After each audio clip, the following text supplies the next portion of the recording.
نبی کریم صلی اللہ علیہ وسلم کو جب معراج کرائی گئی تو کہاں سے کرائی گئی؟ بیت المقدس سے۔ حالانکہ اللہ تعالیٰ قادر تھا کہ وہاں سے کراتا، کہاں سے؟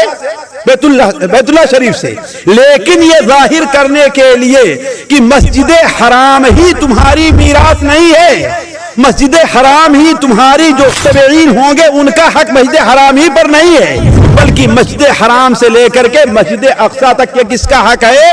وہ آپ کے متبعین کا ہے۔ کیوں؟ اس لیے کہ حضرت ابراہیم علیہ السلام کی صحیح تعلیم کے اوپر کون ہے؟ آپ اور آپ کے حاضر نبی والذین آمنو، یہ نبی اور جو ان کے اوپر ایمان لے آئیں گے۔ یا قوم ادخلوا الارض المقدسۃ التي كتب اللہ لکم، اے میری قوم کے لوگوں اس مقدس زمین میں داخل ہو، تمہارے لیے ہم نے لکھ دیا ہے، لیکن لکھا ہے کس بنیاد پر؟ تم موحد رہو۔ اسی لیے جب تک یہود تھے ان کے قبضے میں تھا، یہود شرک کرنے لگے، نبیوں کو قتل کرنے لگے، نصارہ کے قبضے میں آیا، نصارہ نے شرک کیا تو اس کی بعد کس قبضے میں آ گیا؟ مسلمانوں کے قبضے میں آ گیا۔ تو یہ زمین اللہ تعالیٰ کی ہے، اللہ تعالیٰ جس کو چاہتا ہے اور جو اس کا متبع رہتا ہے اس کو اس کی دیتا ہے۔ اللہ تعالیٰ اپنے مومن بندوں کی مدد کرے گا، لیکن شرط یہ ہے کہ وہ مومن بنے۔ اللہ تعالیٰ فلسطین کو ان کے ہاتھ میں پھر دے گا، شرط یہ ہے کہ وہ مومن بنے۔ اللہ تعالیٰ یہودیوں کو وہاں سے ذلیل کر کے نکالے گا، لیکن شرط یہ ہے کہ یہود سے مقابلہ کرنے والے لوگ اپنے اندر ایمان اور جذبہ پیدا کریں۔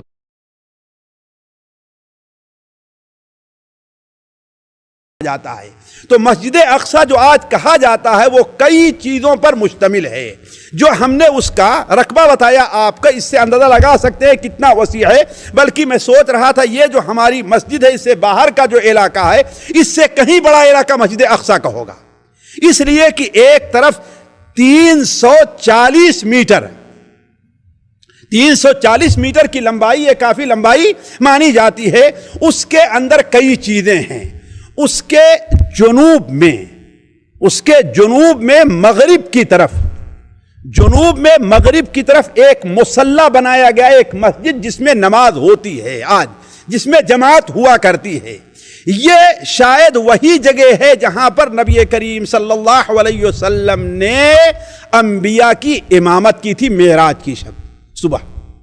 اسی لیے حضرت عمر رضی اللہ تعالیٰ عنہ جب 15 ہجری کے اندر انہوں نے فتح کیا ہے بیت المقدس تو اسی جگہ نماز پڑھی ہے اور وہیں پر آج مسجد بنائی گئی ہے۔ اور یہ مسجد کی جو لمبائی چوڑائی ہے آج، یہ عبد الملک ابن مروان نے شروع کیا ہے۔ اس کو عبد الملک ابن مروان نے سن 70 کے بعد اسے شروع کیا ہے۔ تو یہ مسجد، اس کے اندر ایک چیز کیا ہے؟ مسجد ہے جسے مسجد اقصی کہہ لیجئے یا مصلی کہہ لیجئے، جہاں آج نماز ہوتی ہے اور آج بھی مسلمان اس میں نماز پڑھتے ہیں۔ آج بھی جو مسلمان ہیں اس میں نماز پڑھتے ہیں۔ اسی سے شمال کی طرف تھوڑی ہی دور پر اسی جو مصلی ہے جسے ہم نے کہا جنوب غرب کی طرف کنارے ایک مسجد بنائی گئی ہے، اور اسی سے آگے ہٹ کر کے اور شمال کی طرف جائیں تو وہاں پر جو آج کل عام طور پر ٹیلی ویژن میں یا اخبار میں دکھایا جاتا ہے ایک گنبد بنا ہوا ہے، جسے کیا کہا جاتا ہے؟ وہ قبۃ الصخرہ کہا جاتا ہے، جسے قبۃ الصخرہ، یہ پیلے رنگ کی ایک خوبصورت سا قبہ ہے، یہ قبۃ الصخرہ ہے۔ صخرہ کے معنی ہوتا ہے چٹان کے۔ بیت المقدس میں یہ سب سے اونچی جگہ ہے، بیت المقدس میں مسجد اقصی میں یہ سب سے اونچی جگہ ہے، گویا ایک ٹیلہ ہے، اور کہا جاتا ہے کہ اسی کی طرف رخ کر کے، اسی کو قبلہ بنا کر کے تمام انبیاء نماز پڑھا کرتے تھے۔ اور خود اللہ کے رسول صلی اللہ علیہ وسلم جب تشریف لے گئے ہیں تو آپ صلی اللہ علیہ وسلم نے بھی اسی کو قبلہ بنا کر کے آپ نے نماز پڑھی ہے۔ یہ قبۃ الصخرہ ہے کیا چیز ساتھیو؟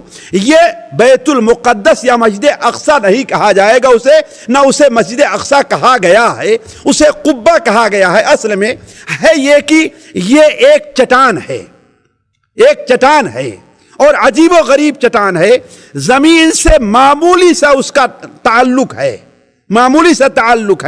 اور اس کے نیچے ایک غار نما ہے، اس کے نیچے جو تقریباً 4 میٹر چوڑی اور 1.5 میٹر گہری ہے، وہ غار ہے، اس غار کے اوپر یہ چٹان ہے۔ تو کیا ہوا کرتا تھا، جیسا کہ بعض مؤرخین نے لکھا کہ عورتیں جب آتی تھیں اور اس کے نیچے تو بسا اوقات ڈر جایا کرتی تھیں، یہاں تک کہ ایسا ہوا کہ ڈر کی وجہ سے بعض عورتوں کا حمل ساقط ہو گیا، اس لیے کہ اوپر کیا ہے، چٹان دکھتی ہے اور نیچے تو ایسا لگتا کہ ہمارے اوپر گر نہ جائے۔ تو عبد الملک ابن مروان نے اس سے بچنے کے لیے اس کے اوپر ایک قبہ بنا دیا ہے، اور بڑا خوبصورت ہے یہ، بلکہ اپنی صنعت کے لحاظ سے ایک عجیب چیز ہے۔ اور اس کے ارد گرد ذرا دور کیا تو آج کے زمانے میں آج کل وہ عورتوں کے مصلی یعنی عورتوں کے نماز پڑھنے کے طور پر استعمال ہوتا ہے، جہاں پر عورتیں نماز پڑھتی ہیں۔ اسی احاطے کے اندر جو مسجد کا احاطہ ہے، جگہ جگہ پر چھوٹے چھوٹے آپ دیکھیں گے تو قبے بنے ہوئے ہیں، چھوٹے چھوٹے قبے بنے ہوئے۔ یہ کیا چیز ہے؟ یہ اصل میں ساتھیوں ہے کہ یہ درس اور تدریس کی جگہ ہے۔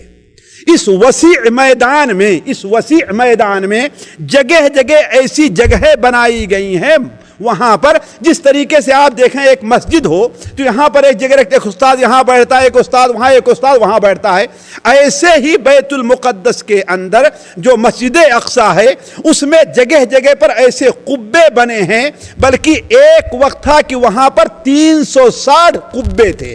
کتنا؟ آپ اس مسجد کی وسعت کا اندازہ لگا لیں، جہاں پر ایک مدرس کوئی قرآن پڑھا رہا ہے، کوئی تفسیر پڑھا رہا ہے، کوئی نحو پڑھا رہا ہے، کوئی سر پڑھا رہا ہے، کوئی حدیث کا درس دے رہا ہے، گویا کہ وہ ایک مدرسہ اور ایک جامعہ تھا، وہ ایک یونیورسٹی تھی جسے مسلمانوں نے بطور تدریس کے استعمال کیا تھا۔ تو جگہ جگہ پر وہاں، اور اسی احاطے کے اندر آپ کو بہت سے درخت بھی دکھائی دیں گے۔ یہاں وضو کے لیے جگہ جگہ پر وضو کے لیے جگہ بنائی گئی ہے، کنواں بنایا گیا ہے، حتیٰ کہ اسی میں حدود کے اندر آپ دیکھیں گے کہ بعض جگہ سبیل کے طور پر پانی رکھا گیا ہے۔